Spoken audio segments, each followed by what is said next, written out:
محمد آغا دی او موږ دلته د پتنوسونه او میزونه او ودانۍ او د لرګي څخه دا شیان جوړوي.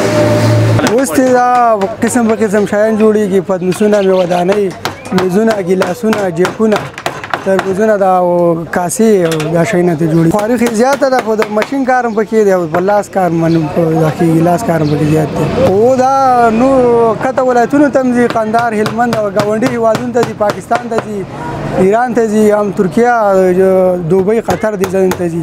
او دا د لرګي چوکۍ او فرنیچر، ډبل بیټې، دروازې او دا نور شیونه هم د دې څخه جوړېږي. او د هغه شیشه‌ایي سامان چې کوم یو د مثال د لرګي دغه نه جوړېده، د هډوکو سامان و، هغې په ځای باندې اوس د لرګي نه دغه جوړېږي، پتنوسونه، دا شی نه جوړېږي. دا د کونړ لرګی دی او په نورو ولایتونو کې دا د نښتر په نامه یادېږي او په نورو ولایتونو کې نشته دی.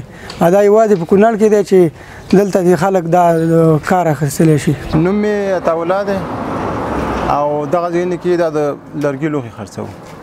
پکې راځي دغه شملو کاسې دي، قندانۍ دي، قابونه دي، ګیلاسونه دي، ډېر شیان پکې جوړېږي. او هم میز او پتنوس ټول شیان پکې جوړېږي، چې څوک چې شی وغواړي هغه جوړېږي د دې نه که نه. مینهوال یې ډېر دي چې هم پاکستان ته هم ځي، ایران ته، دوبۍ ته، چې ټول ګاونډي ملکونو ته ډېرې خوښوي دا خلک. حکومت نه دغه غوښتنه لرو چې دلته موږ کله دا شی خرڅ کړو، دلته یو کس راشي ویخلي، نو لاره کې ورته نه پرېږدي، بېرته راواپس کوي پرې.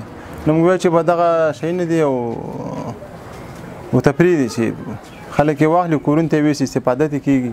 نو دلته چې واخلي او سورلۍ والا یې واخلي، همداسې مېلمانه راشي واخلي، نو پرېږدي ورته نه، بېرته راواپس کړي پرې.